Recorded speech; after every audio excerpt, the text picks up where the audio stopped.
નમસ્તે. વીણેલા મોતી મણકા નંબર 45. આજથી ઘણા વર્ષો પહેલાં ધોરાજીના પ્રખ્યાત સર્જન અને એનો છોકરો પ્રખ્યાત ન્યુરોસર્જન અમેરિકામાં રહીને પ્રેક્ટિસ કરતો હતો, બાહોશ અને હોશિયાર. ત્યાંના નામાંકિત ડૉક્ટરોમાં સર્જનમાં, ન્યુરોસર્જનમાં તેની ગણના થાય છે. હવે આ છોકરો પોતાના વતન ધોરાજીમાં આવે છે સગા સંબંધીઓને અને માતા પિતાને મળવા. 3 દિવસ ઘરે રોકાણો. પછી વિચાર થાય છે કે એક ફેમિલી સભ્ય, એક ડૉક્ટર છે, હું એની હોસ્પિટલને મળતો આવું અને હમણાં 15-20 મિનિટમાં આવતો એમ કહી નીકળે છે.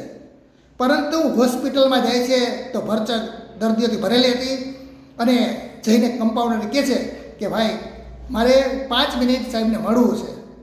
કમ્પાઉન્ડર કહે છે કે બેસો, થોડીક ગીર્દી ઓછી થશે પછી હું તમને જવા દઈશ.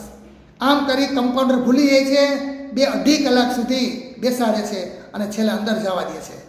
ત્યાર પછી ડૉક્ટર અમેરિકાથી આવેલો તો એ ડૉક્ટર અને આ ડૉક્ટર વચ્ચે કેવા સંવાદો થાય છે.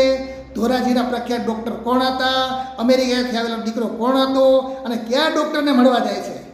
અને એના કરતાંય આના ઉપરથી દર્દી જે બેઠા હોય દરેક દર્દીઓને આની ઉપરથી કઈ પ્રેરણા મળે છે એ સરસ મજાનો પ્રસંગ છે. એ વીણેલા મોતી મણકા નંબર 45માં આવ્યો છે. રાહ જોશો. આભાર.